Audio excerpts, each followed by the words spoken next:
if you are working in a job that you don't really like, but they're paying the bills, they're a patron of your art, but you're not doing anything with your spare time. So when you get back, you're just watching TV until you fall asleep and so forth in perpetuity. And the reality is that patron is not a patron, it's your career. That's the truth. This week, I'm sharing part of my conversation with Lawrence Yeo.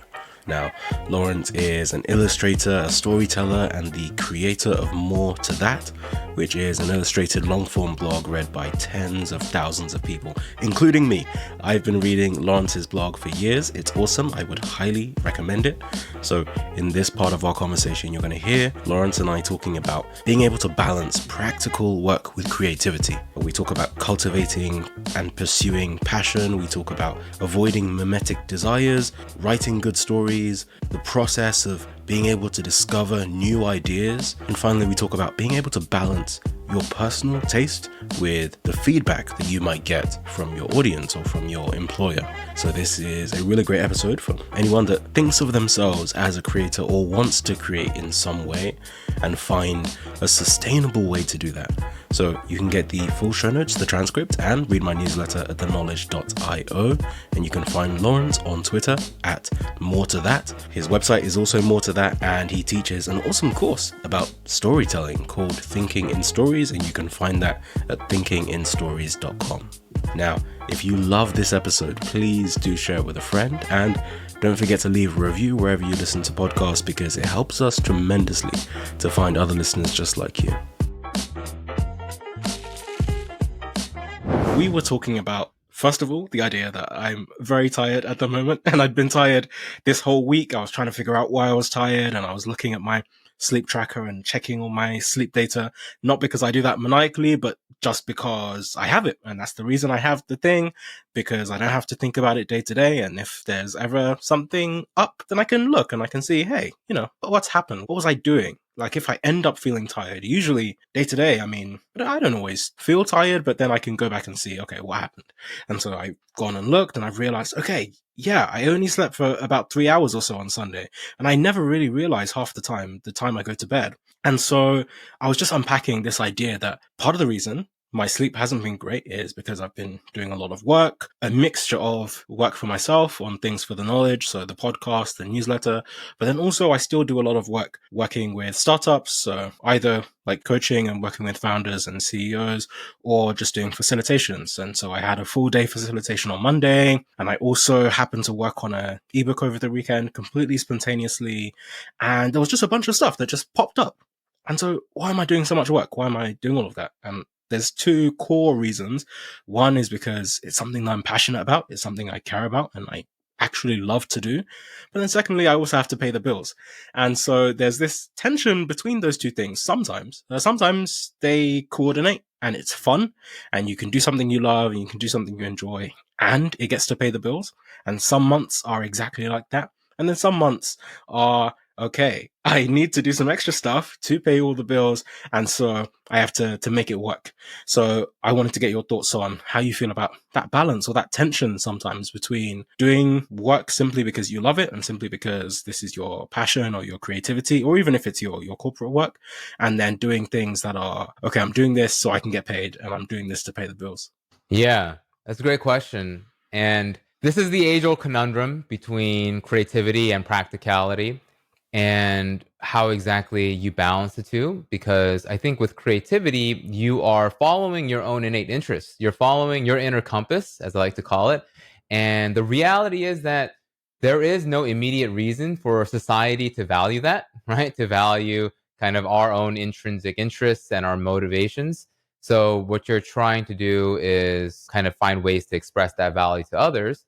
And if it's hard to do that in the creative realm, or in the endeavor that you're talking about, where you're passionate about, then you find it in ways where the path is more clear. And this usually comes in the form of traditional employment or what have you, where a salary is kind of guaranteed even before you start your job. Very different from if you're just pursuing your own creative interests. So the way I like to view it is the domains don't have to be so separate. I think especially if you are starting out with a creative endeavor, is that you can actually marry the two. And the way I like to view it is through a lens I call being a practical creator. And that essentially means that you are going to understand that making money and all this stuff from your creative endeavor is something that takes a lot of time and also takes a degree of just figuring things out and experimentation. And the freedom that you require for that phase can be purchased almost, or you can get that from your place of employment or whatever acts as the more practical realm in your life. So the way I like to view that is that your job or what have you is a patron for your art. So in the same way that Leonardo da Vinci and Michelangelo had all these patrons, right, in the form of the Medici family and so forth, that could be said, that's also the same case for your job, right? Now, this is a reframing thing because if you could view them as patrons for your art, that means that you become much more tolerant. You're not just there every day thinking, I want to get this thing done. I hate this place so I could do my art. No, you actually are like, no, I know what exactly they're doing here and what I'm doing here. And I want to do the best I can here because I want to ensure that this patronage is possible. And you kind of have a sense of gratitude for that instead of hatred almost, right? Now, but the dynamic here is that you're essentially building up a nest egg or some trove of money that you can convert into freedom. I think that is also important because not only are you doing that, you also have to align your day to day actions to serve that objective and to serve that aim. So if you are working in a job that you don't really like, but they're paying the bills, they're a patron of your art, but you're not doing anything with your spare time. So when you get back, you're just watching TV until you fall asleep and so forth in perpetuity. And the reality is that patron is not a patron, it's your career. That's the truth. So in order to circumvent that, what you need to do is to spend an hour or two each day on your creative work, right? Because that's what the patron is funding you for. That's what it's for. But you have to put in that action in order for that mindset to materialize. So you have to ensure that those things are there. And after a certain point, you can then make the decision to either make a leap where you go into something full time and you could say goodbye to your patron. You served me well in this phase of life. And now I either have enough where I can go to the next phase, or I see a promising trajectory happening in my creative endeavor where even though the money I'm making is not how much I would like saved up, but I feel like this is a good time for me to optimize for my attention being directed to the endeavor itself. Then that's a time you could say bye as well. But keeping that all in perspective, you want to kind of understand the dynamics between practicality and creativity, and that there is a hard limit of money involved here that you have to factor in. And to do that well, you have to consider the balance between those two domains. Yeah, that makes a lot of sense. And I love the analogy. And I think this model of thinking of your job as your patron is incredibly strong, particularly because you hear it all the time. I hear a lot of people ask, should I quit my job and go all in on this thing? First of all, sometimes they've barely even got started doing this new thing that they're passionate about, and they're already thinking about quitting their job and all of that. And actually, I think it could probably save a lot of people a lot of stress to just think of doing both. You don't have to suddenly go all in at the tip of a hat. You can wait and try it and use your job as a source of funds to allow you and enable you to do that thing and to test it and to see how it goes. And I think your journey was a bit like that. My journey was certainly like that. I didn't use the word patron specifically, but I remember a number of years ago, I was looking at some other creators, other writers that were growing and building their platforms. And as I looked into their backgrounds, I noticed that a few of them at some point had received maybe a grant or some fellowship or some money from some VC or something like that. And I was like, oh, it would be so great if I could just get, 20K or 100K that falls into my lap that I could use, and it will allow me to do this work. And I think that was definitely the switch that needed to flip, where one day I just realized, oh, well, I have a job, and actually, technically, what if I just gave myself that 20K? Obviously, it's not all going to drop into my lap at once. It's going to be amortized over a number of months. But I think the other thing that enabled me to do is also to start thinking of my work in a more professional sense. Because if I had been given 20K to invest and I was going to be getting a proportion of that monthly for however many months, how would I invest it? How would I use that money? What would I do? And so being able to think about that was also quite freeing in that sense as well, because it allowed me to start thinking, okay, if I wasn't just doing this as a tinkering thing on the weekends and in the early mornings or the late evenings, if I was taking this seriously, how would I approach this work that I was doing? And I think you mentioned before about when you were doing music, there's an interesting sensation of, okay, before you go full time doing the thing, you imagine, oh, I'm managing to do all of this and I only have 8 hours. If I had 40 hours a week to do this thing, how much more could I do? How amazing could it be? And obviously there's that gap between what you think you know and what you actually know, because suddenly it can turn out that when you do have all that freedom and you do have all that time, maybe you don't love it so much. But I'm also interested in, there's another side of it. Okay, going back to my situation, for example, I remember when leaving my job was still just a twinkle in the back of my eye, and I'd been toying with the idea, but I hadn't actually decided to make the leap. And funnily enough, at the time, I was teaching a course on career development and career stuff. And I remember as I was teaching some of this stuff to the students on that course, I was also thinking about it for myself in terms of, whether or not I would stay at my job. And there was also a moment where it clicked that there is inherent asymmetry at that point, for me at least, in leaving my job. Because staying in the job was a linear outcome, and I know how much I'm going to get paid every month, and I know exactly how things are going to be month after month after month. Every month is pretty much the same. You might have a step up every year or every few years, but apart from that, it's a linear track. Whereas there is some potential asymmetry in going out for yourself and doing your own thing, where actually you could have an exponential outcome and things could go far more upwards than they would if you just stayed on a linear track.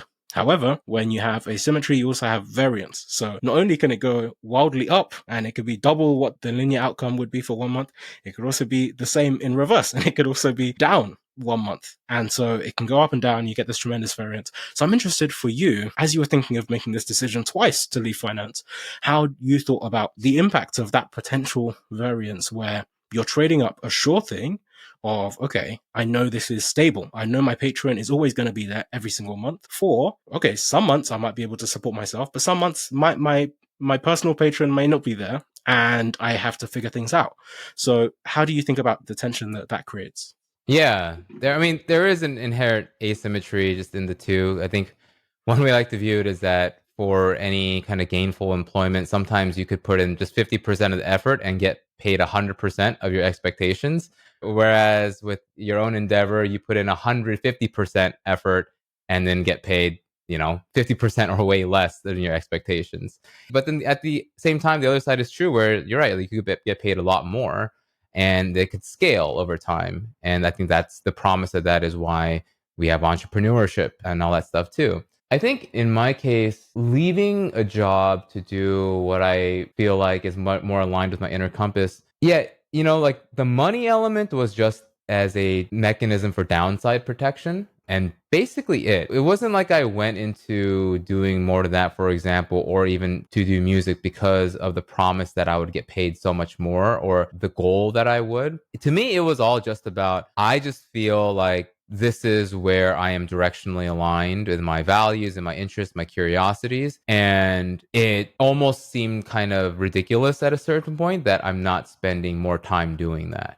And I think what happens with that framing is that you understand money is important still, but you also diminish how much of it exactly you need in your day-to-day life. So I have this concept I like to call the fulfillment surplus, where when you are doing something that you find inherently fulfilling, you usually start off making a lot less, if not just zero. But then the gap, so what is fulfilled, right, between what you once had and you have now is kind of the fulfillment surplus. Like that kind of makes up for it up to a certain extent, right? So you have to make a certain amount for that fulfillment surplus to kick in.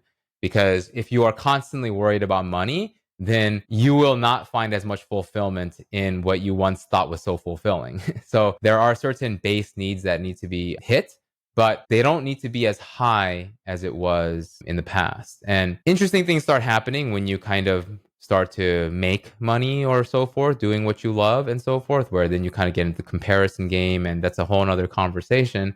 What I've found for me and what money ultimately was for me was just the ability to convert it into what I call freedom in attention for my creative endeavors. So with music, so that was my first leap. When I left my finance to do music, that was more so just me feeling like, well, I just want a bunch of time to make music. Like, it felt very clear to me that that's what I wanted. I wanted 40 hours a week to make music. And what I didn't consider, though, was that when I actually had those 40 hours a week to make music, I didn't want to do it that much after all. So that's the other thing to consider, is what you think you want has to be tested, right? We think we all want certain things, but a lot of that time is either conditioning or what you've seen other people do, and you haven't tested it in the arena of your own life. And that is ultimately what bridges the gap between knowledge and understanding. So in my case, I didn't bridge that gap well enough until I was actually in it. And I was like, okay, wow, well, now I have to make beats for 40. It was like, I have to do this. And I feel bad if I'm not doing it. And then at the same time, I found myself being more directionally misaligned with music, and, like the kind of circles I was running in, and like what I felt like I had to do to make it a career and chase and chase and chase. And it was clear to me at that point that this wasn't for me. Now, I will always love music, but I didn't want to be a musician professionally. So went back into finance, kind of recalibrated, because I knew that that could be my patron again. So what I was basically doing there is, I understood that there's other things that I'm trying to look for and other avenues of exploration, but my patron was going to be there to kind of help support me with that. And whatever I do next, I want to feel like I understand what I'm getting into, instead of just knowing that this is the desire that I have. And that was another approach I took with more to that. Hey, we'll get back to the episode in just one moment, but I wanted to tell you very quickly about my newsletter. I started sharing everything I was learning online, and a few thousand people came along for the ride. I send 3 regular emails. Brainwave, fortnightly on a Tuesday, which is about the intersection between technology, philosophy, and psychology. Then every week on a Thursday, I send Revelations, and that's about creativity and productivity. And then finally, every other weekend, I send Wayfinder, and that's about decision making. So people in the audience actually send me really tough problems that they're working through, and I help to deconstruct them using mental models and decision-making frameworks. So if you'd like to subscribe, you can join me and over 20,000 incredibly driven people at theknowledge.io. Okay, back to the episode. Okay, sure. That makes a lot of sense. Does the compass always feel clear? You mentioned this idea of the inner compass, and actually some of what you were just saying now reminds me of this concept of mimesis. Luke Burgess has a great book called Wanting, where he talks about mimesis based on René Girard, and just this idea that sometimes we base our desires when we see them modeled on others. And so there are some things that we can think of as passions or as desires or things we want to pursue, but they are based on the things that we see modeled. And just like you were explaining about how when you're trying to get into music, you can very quickly find yourself, you're doing the things that other people are doing, and there is this actual misalignment internally that you then realize where, hey, I'm doing this because this is how apparently these things are done, but actually that doesn't really align super well with me.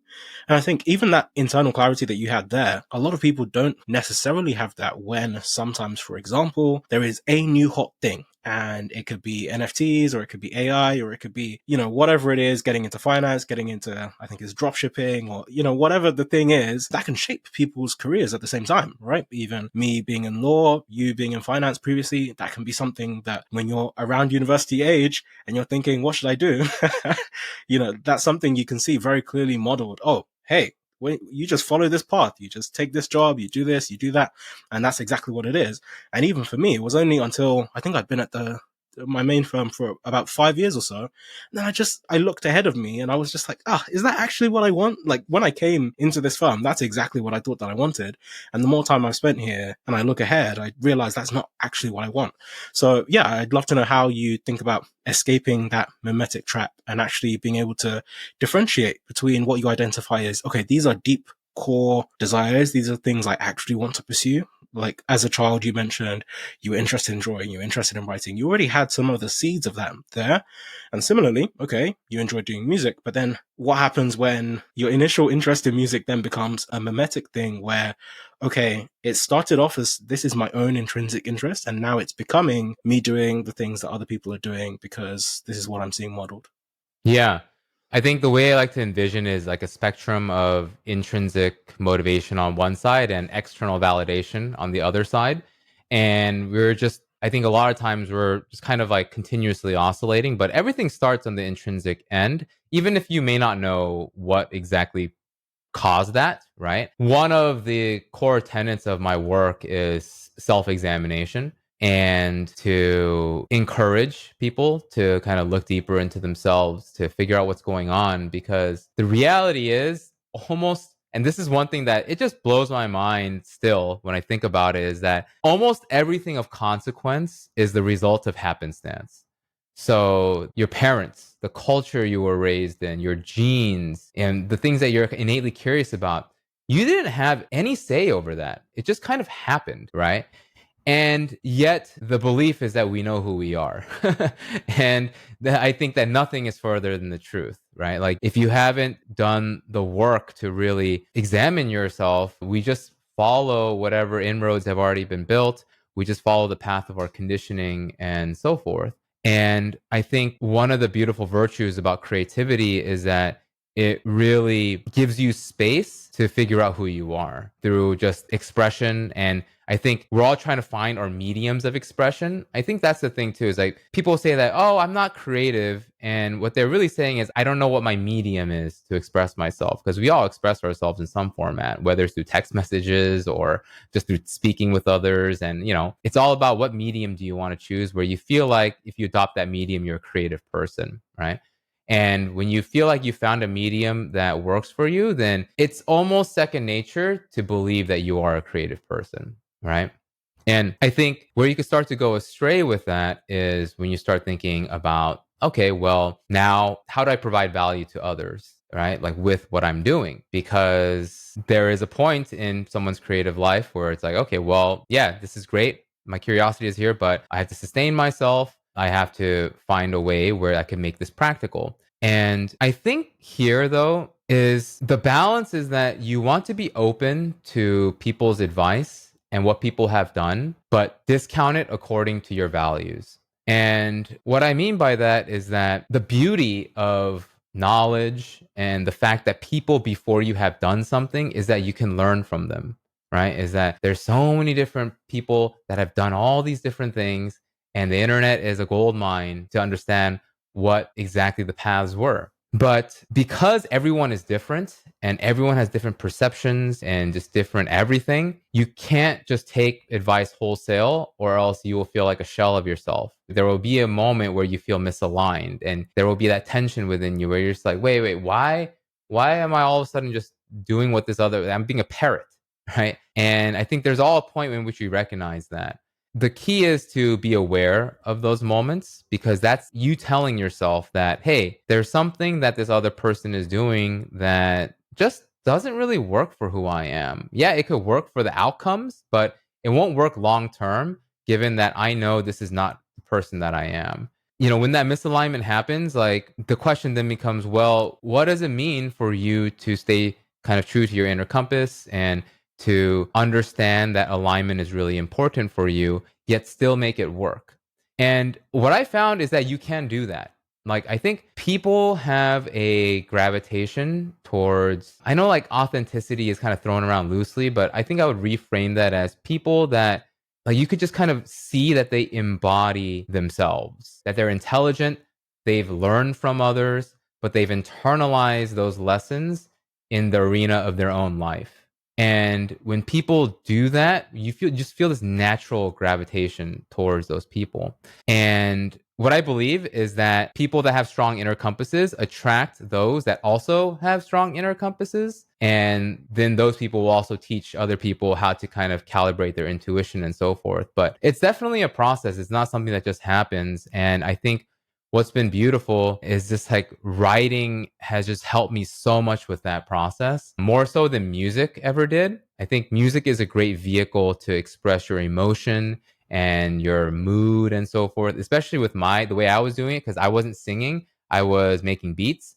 So it was really useful to let the things that was happening within my heart out, But writing was what really helped me delve deeper into the crevices of my mind and to understand and explore my past experiences, how they work, and reframe them to fit my present narrative so that in the future, there's kind of a brighter horizon that awaits. And that's what really writing has done for me and is really why I encourage it. For people that don't consider themselves writers, just writing about yourself, journaling or whatever will reveal so much about yourself and the things that have kind of crafted your behaviors and your ways of thinking in a way that I think is unparalleled with any other art form.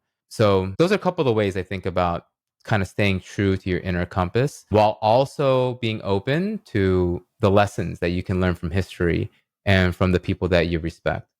Yeah, you shared so many great things. I think just to touch on the very last thing, and then I'll go back to something else you mentioned, just the thing about writing. I would echo everything that you said. I think it's tremendously important for people to try because there's a few reasons. One, I think in the process of writing, people say a lot, writing leads to clear thinking. The clearer that you want to be able to think, that's the clearer you're going to need to be able to write, and vice versa. So if you can write clearly, you can think clearly, and the other way around as well. But also, again, this may actually just be a lesson I was thinking about today, is how sometimes writing authentically, just from your heart, can be so much better than trying to write well. And just like what you were saying, there's a lot of people that may start from the position where they think, oh, I'm not that great a writer and I can't necessarily write well. And I found a post today. So I've got a newsletter going out tomorrow. And I don't always write for each newsletter. I just write all the time. And so every time I need to write a newsletter that has to go out, then I just go figure out, I just go find some old notes or something that I've written before.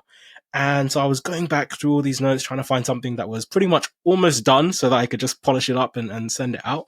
And I found this post from, I think, last summer, and it was so good. And I could just tell just from reading it. Well, I say it's so good. I mean, this is my personal thought. But when I say so good, I mean just so strong. There was a strength to it. There was an authenticity. And I remember writing it. And it's because I was just walking across this bridge and I started with like a core nugget of a thought and I just wrote stuff. And I think it was on my phone, just as I was walking, I was just writing my actual thoughts. And it wasn't something that I sat down and I thought about and I tried to polish and I tried to sound smart and I tried to sound, erudite and I tried to bring in all these quotes or super interesting stuff. It was just very frank. And I think there is an incredible power to that. And so even if you're not aiming to write some big blog or have a platform, this act of writing either for yourself or for others that starts with this sense of introspection and you just speaking the things that you feel and the things that you feel strongly about. Because I think that's also important in writing as well. It's this combination of taste and judgment and conviction. And when you can write with that sense of conviction and build a story around it, that makes writing resonate really well, at least in my experience. Yeah, and I think I would add to that because you touched on some interesting threads there that not all writing is storytelling, right? So I think there's a difference here, and you could even see that with the way that I publish. So on my site, I have a area called reflections, and then I have like my archive of stories. My reflections are more so kind of what you were referring to, where I just write whatever I feel like writing about. So a lot of time I'll just set a timer for like 2 hours or something. I'll just write out, today I'm going to talk about the problem of envy. And then I just go. And then whatever's done is done. So with stories, though, they're much more, I'm thinking about how I'm going to present certain ideas. I think what I found it to be a healthy balance is to have both of them. Because in the beginning, I would just focus on stories. And what happened is that like I just think so much about like, oh, does this concept make sense if someone were to come across it? And well, I got to use these characters and everything like that. And I still do that to this day, but I don't exclusively do that anymore because that is more of a form of presentation, right? With reflections and kind of what you were talking about, where you're not thinking about what other people have said, you're just writing whatever you want to write. That's writing to figure out what you think and not writing to present, right? So you're kind of thinking about, okay, what do I think about this idea? I don't know because writing will help me figure it out, but you're doing it for yourself. Now, you may still publish it because it's not a journal, because that's also the difference too. Because if you're purely writing for yourself, it's just a journal entry and you could sound like a madman and it doesn't matter, right? But even if you're writing for yourself, you're also you're writing for yourself in a way where you want to make it coherent, right? Where even when you look back at it, you're like, oh, okay, there was some coherence there. Where chances are you probably don't look at your journal much at all, like maybe here and there, but you're not reading it for like this carefully thought through thing. So I think reflections are kind of in the midpoint of that, where you're not carefully thinking through everything because you're figuring out what you think about something, but you're writing to also make it coherent. And on the other side is storytelling, where you've thought through this already quite a bit. And now you're just thinking about, like, all right, how do I frame the idea so people care about the problem that I'm talking about? And that's another avenue of kind of creativity and writing. But not, like I said, not all writing is storytelling. You kind of want to oscillate between all the domains. Like writing has different functions. I think to have a healthy writing practice, you want to kind of dive into the different functions and not just stay in one area for too long. Otherwise, it could start feeling like a little bit of a drab. And also, like, if you just write reflections where you're just like, all right, whatever comes out, I let it go, then you're not putting enough weight on how much better your work could be if you invested more time with the ideas, right? And that's what stories are. Stories have that. And chances are stories will contain a lot of what you've written about in these reflections. And that's, like, this is kind of the way I say it is that write for yourself, but do it so well that people pay attention. And I think like that's what stories help to do. It's like it still comes from your inner compass, but like you just really understand storytelling. You know how you're going to do it better so that people look at it and they're like, damn, this guy put a lot of work into this. And that's what I kind of knew from the beginning too, was that like if I knew I wanted to kind of really focus on my inner compass and I don't want to chase the trends and all that stuff and like go follow a social media guru and all that stuff, I knew I needed to get good at storytelling. I knew I needed to understand storytelling well and really experiment with it. Because if I do that well, then what I put on the blog has a greater capacity where someone looks at it, they're like, whoa, okay, this is not just a blog post he did in an hour. This one probably took like 100 hours. Then if someone has that feeling, they'll share it with somebody else, right? And that is one of the ways I was talking about where you can kind of calibrate your inner compass and also have that be a way to draw in people as well. Yeah, what you were talking about earlier is exactly how I was feeling. And it's funny because as I was going through all these old notes, there were some of those ideas that technically were much better ideas than this one that I ended up coming across.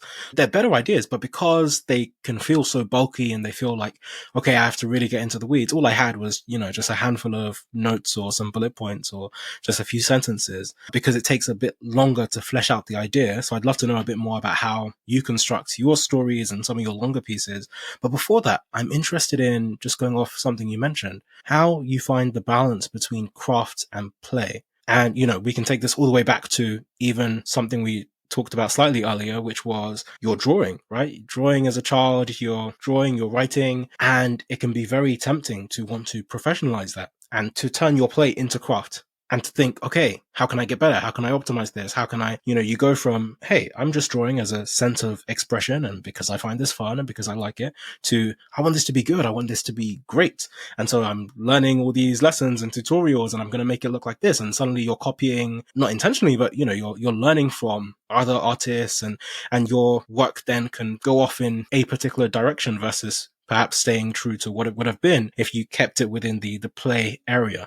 And so even as you were talking about this idea of the dichotomy between, okay, there are some things that are just reflections and I'm just going to write whatever is on my mind and something that I'm thinking about right now versus I'm going to sit down and I'm going to craft this thing and I'm going to work on it. And there's a lot of thought and forethought that goes into the emotions that I'm trying to evoke and how I'm trying to tell this story. So how do you think about the balance between those two things?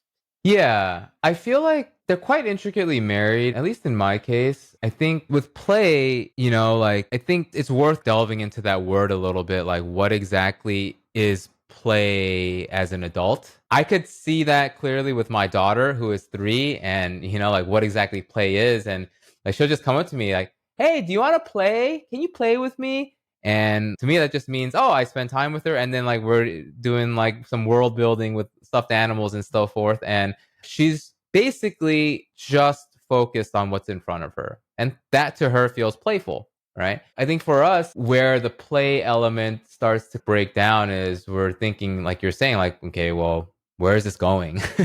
Right? There's always this thing like, okay, where is this going? I could be playing with this, I could be drawing things, but where is this going? You mentioned that word professionalize. When you start thinking about, okay, where is this going? You're basically trying to professionalize it and you're trying to imbue it with some practicality. What I found though is that your play is your craft in the sense that if you are able to import what you're doing there that feels playful and then to connect it with other things that you also find playful, then next thing you know, you have your own craft, you have your own style.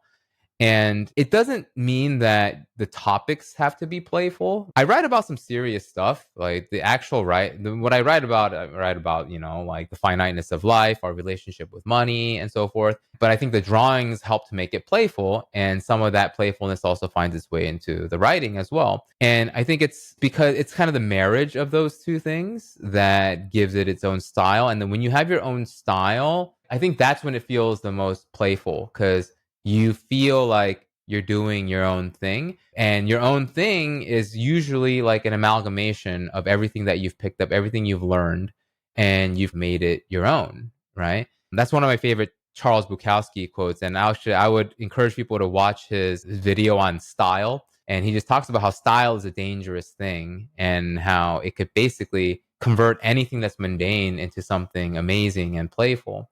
Whatever you're doing, understand that the reason why you're doing, especially as a creative endeavor, it's like you're not doing it because it's so practical. Like if you were really optimizing for practicality, this is not what you'd be spending a lot of your time doing. Trust me, there's way easier ways to do it, corporate law, finance, right? If that's what you want, then do that.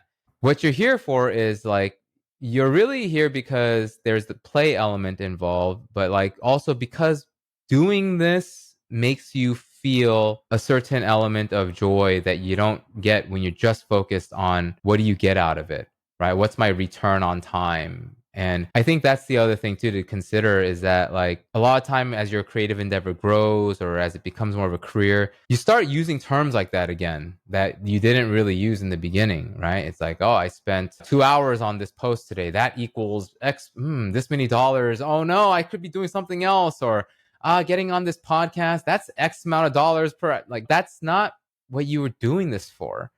And I feel like the less you could kind of decouple, or the more you could decouple yourself from that sentiment and to kind of resist the temptation of going back to that, the more playful it will seem, right? Where every conversation, you're kind of looking for you're excited about the tangents. For example, this chat we're having, all I knew is I'm talking to David today. I don't know what the hell I'm talking about. We're just going to be here and talk about whatever comes up. And like that in itself is a source of play, right? Like we might not be like giddy and stuff like that throughout, but there's still play here because we're doing things that are aligned with our agency. We're here because we both want to be here. And I think that's the same thing. It's like everything feels playful when you know you want to be there fully and be engaged in there fully. And I think that's what children remind us of, right? Whenever they're playing, they're just there fully, and that's exactly where they want to be. And I think what's cool is that if you have that mindset for long enough, it is your craft. And that craft becomes very viable too, because we have an inherent attachment to play and we love seeing people do that and to do it in a way that resonates. And that's what creativity and art is. Yeah, you said a lot of great things and it's given me so many thoughts. I think the one that is top of my mind is this idea that I wonder if feedback in a sense can be the corrupting force. And sometimes feedback comes in the form of money. Sometimes it comes in the form of advice. Sometimes it comes in the form of an audience and people wanting to see what you've written. Because when I think about like writing is something I've always loved. I love to do it. And I just mentioned, for example, on the weekend, I wrote this ebook thing. I wasn't even planning to write that. The idea came to me while I was walking and I started doing it and I did it Friday. I did it Saturday. I did it Sunday and I wrote all of this stuff and it just flowed and it felt like play. And Naval Ravikant has this great quote that he says, do the things that feel like play to you that feel like work to others. And I think that's a great quote and it encapsulates a lot of what you were saying. But I think it can be hard because when you also want to get better at the craft, it can create this tension, especially when you introduce the feedback element where, okay, there are some things that come to me so easily when I write. And there are some ideas that I have, and it's just so easy to write about it because everything just flows and it just makes sense. And you can one shot the entire post and boom, it's there, it's good. Like it feels like it resonates deeply. But then sometimes you have a good idea, but then because you're anticipating the feedback, you're anticipating, oh, I want this to be good. I want this to feel worthwhile. You're now anticipating the external audience that might be receiving this thing. Then I have to think about this more. Okay, I can't finish this post now. I'm going to need some extra analogies. I need to maybe in your case do some extra drawings, or I need a different way to visualize this piece, or I need a different way to work on this, or, that can kind of become a creative blocker in a sense where it just adds some extra friction to things coming out smoothly. Whereas if I was just writing that piece for myself, maybe it wouldn't end up being a long post. Maybe I'd take it in a slightly different direction. Maybe it would never actually be as technically good as it could end up being, but I could do it now. But then maybe there's nothing wrong with something taking a long time to do. You think of Leonardo da Vinci, you think of the Mona Lisa is technically unfinished, right? And we think of it as one of the one of the greatest pieces of art. There's loads of pieces of art like that technically, or at least we think of as great, but to the artist, they thought, oh, this is never finished. This is not done. This is not craft. It's not good yet. And yeah, so I think that's also this interesting tension as well, where when we think of what we want to present in the end, there's this measure of goodness, and the quality is different from what we think of when we're just doing something for ourselves and we're just playing and we're just having fun and doing something that comes naturally. And some of it maybe also links to what you were mentioning before with trying different mediums. Like at one point you were making music, you've done the drawing, you've done the writing, and some different things resonate in different ways. And I'm sure there are some musicians that maybe they are composers, and how it feels to them to compose a really amazing piece that you hear and maybe evoke some feelings is exactly the way that you feel when you're writing. But it might not be vice versa. Like you might not feel exactly like that when you're making beats versus when someone else is writing. Yeah. The way I see it is that, when you're working on something or you're creating something, I think the ultimate form of feedback is your own kind of self-checking mechanisms, right? And that is informed by your taste. What's really important as a creator or an artist is that your taste is also indicative of what you believe to be great quality stuff. So that way you don't have to rely on an external audience for feedback. Now, I'm not saying that feedback is not important. In many ways, it really helps with the process, but no amount of feedback is going to bring out the most salient or authentic expression of self. I think that ultimately comes from a constant conversation you have from your abilities and your taste, really. It's like this constant dialogue between the two. So in the case where you were like, yeah, you wrote something real quick and it just flowed out effortlessly, and then you look at it and you're like, okay, well, I could have spent more time doing it. Now, the question I have here is like, well, why did you say that? Right? Why did you say that you could spend more time doing it? Right? Like what was behind that impulse? And chances are it has something to do with your taste, right? It's your taste being like, well, based upon the things that I like or the things that I've enjoyed, it's like, I think it could be fleshed out a little bit more, right? But this is a great start, but it could use a little bit more work. If you have that, then the great thing about that kind of internal feedback is that you also feel more compelled to take action upon it. Whereas if you got an email from a reader saying like, hey, David, this part here, like, I think you could instead use this analogy. You'll be like, cool, but I'm not going to do it. Like, I'm not going to just like put that in there because you gave me that feedback. So yes, that's something to consider. Like, oh, okay, that was a good point. But to actually do something about, a certain form of feedback, like the best one is your own, what you say about it. And that's also why I tell people after you're done with the piece, like try reading it out loud. Because when you read it out loud, what happens is you also have a much higher sensitivity to what may be boring, what may be confusing, what may feel like you're rambling. And then that will help you identify the red flags. And then you're like, oh, okay, I got to change that part. And when you feel that yourself, you feel way more compelled to change it than if someone, a reader told you that's what they think, right? And it's not even just a reader. Let's say even a person you admire greatly read your work and said, yeah, I feel like this could use some change. Yeah, that's good feedback, but I still don't think you'll rush to do it, right? Like you still feel like, no, but these are my thoughts. This is how I want to express myself. The question here is, well, okay, how do you keep your taste elevated? How do you make sure that you still have a high bar for quality? And this is where the consumption piece comes in, right? It's like you want to ensure that you are taking in information that just isn't junk. And also it feels like you have a better idea of what resonates, right? Because it resonates with yourself. And this is also why I read a lot of stuff that have nothing to do with what I write about. So I read a ton of fiction. I read a lot of fiction. Do I have any plans to write fiction? Not really. But the reason why I read it is because like fiction has much more, it leaves much more open to beauty, where you read it and you're like, oh, damn, that was beautiful. You don't really get similar reaction reading a lot of nonfiction, especially like self-help and stuff like that. It's much more functional in many ways. But fiction gives me that element of beauty. And like, that's something that I feel like is very cool. I'm like, oh, if my writing could have elegance, then like, that's great. But do I take tactics from fiction and use? Not really. It's just that what it does for my taste also gives me a kind of a better standard for how I approach my own writing as well. What's great is that a lot of this stuff happens underneath the hood. Like you don't have to take out a pen and write out your rules for writing and like what you learn from reading this. It just kind of happens underneath the hood, and then it finds its way through the act of writing or the act of expression, whatever it may be. It'll find its way there. And that's why consumption and creativity are so closely interrelated, and they feed off of one another. But if you have that feedback loop tight, where you're kind of refining your taste and then you're continuing to put stuff out into the world and you're kind of cycling through that, then you don't really even think so much about what people will think about your work.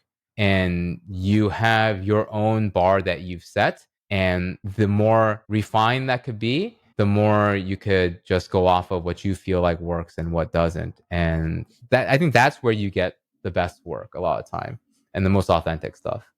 Thank you so much for tuning in. Please do stay tuned for more. Don't forget to rate, review, and subscribe. It really helps the podcast. And follow me on Twitter. Feel free to shoot me any thoughts. See you next time.